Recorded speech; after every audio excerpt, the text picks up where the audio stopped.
Good morning, Mr. Johnson.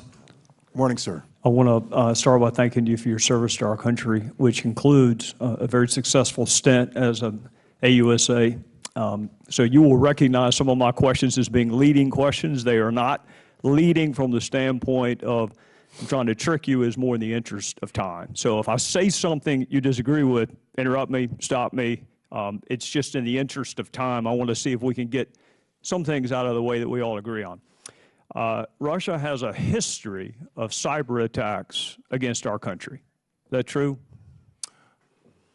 Yes.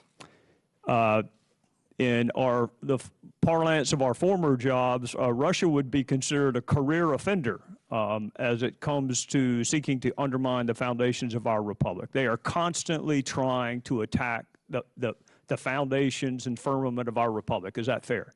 I think that's a fair statement. All right. So they're a career offender. They have a history of cyber attacks on our country. We suspected before the November election. Sir? As do others, by the way. Yes, sir. It is. It's not just them. But for purposes of this morning, I want to focus on Russia. We suspected before the November elections that they might attack our voting infrastructure. Is that fair to say? Yes. In fact, you warned that they were going to do so. I was very concerned that they would do so, which is why I kept issuing all these public statements. Yes, sir. All right. At the time you separated from service in January of 2017, you have seen no evidence that the Russians were successful at changing voter tallies or voter totals. Correct. At the time you separated from service in January of 2017, had you seen any evidence that Donald Trump or any member of his campaign colluded, conspired, or coordinated with the Russians or anyone else to infiltrate or impact our voter infrastructure? Not beyond what has been out there open source, and not beyond anything that I'm sure this committee has already seen and heard before directly from the intelligence community. So the only thing I'd have on that is derivative of what the intelligence community has and the law enforcement community. Speaking of the intelligence community, it strikes me that most of the information currently available was available in the fall of 2016. Most of the intelligence products that are relied upon to form certain assessments, that underlying data was available in 2016, some of it before the election. I'm not in a position to agree or disagree with that because I don't have access anymore to intelligence over the last 5 months.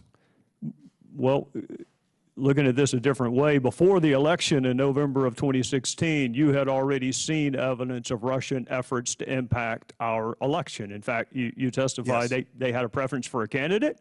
They were aggressive, and I think you used the phrase plain and simple. Yes, but with respect to efforts to hack into the DNC and other political organizations, yes, very clearly. All right. Correct. Well, this is, I guess, what I'm getting at. They're a career offender when it comes to attacking the foundations of our republic.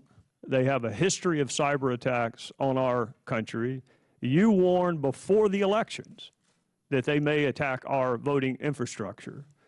After the election, President Obama took steps to target Russia, and you took steps to consider our voting apparatus to be critical infrastructure. Given what we knew before the election, what more could we have done and should we have done? We weren't surprised that Russia was doing this to us. They always do it to us.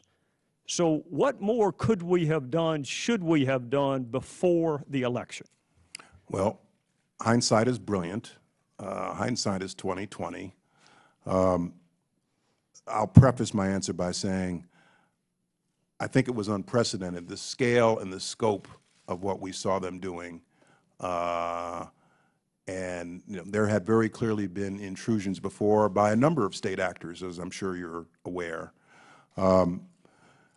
In retrospect, it would be easy for me to say that I should have bought a sleeping bag and camped out in front of the DNC in late summer with the benefit of hindsight.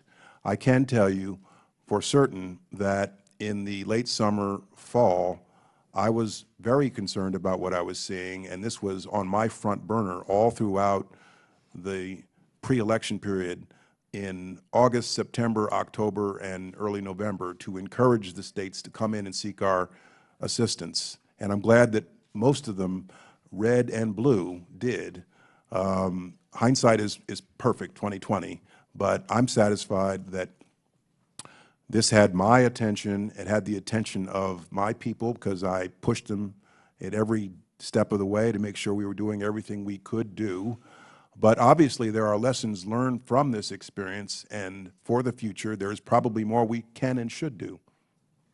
For the states, if I remember correctly, you had a conference call or otherwise communicated with the states to offer them your assistance prior to the election. Correct. And if I remember your testimony correctly, their response vacillated between neutral and opposed.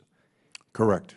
Well, it was to the issue of designating them as critical infrastructure. Okay. Correct.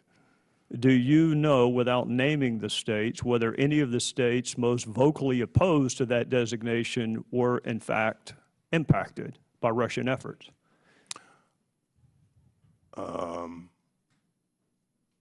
I'd have to look at both lists. If you're saying impacted, were those states that had their voter registration databases scanned and perhaps infiltrated? I'd have to look at both lists, sir. I don't have that information off the top of my head. Yeah, what I'm wondering is if any of the states most vocal in rejecting your help actually needed it the most. Well, again, they didn't reject our help. 36 of them accepted our help, but they were resisting the idea of a designation to be critical infrastructure, which I went ahead and did anyway. What would that designation have done in November or in October? What would that designation have accomplished had you done it in the fall of 2016 instead of January?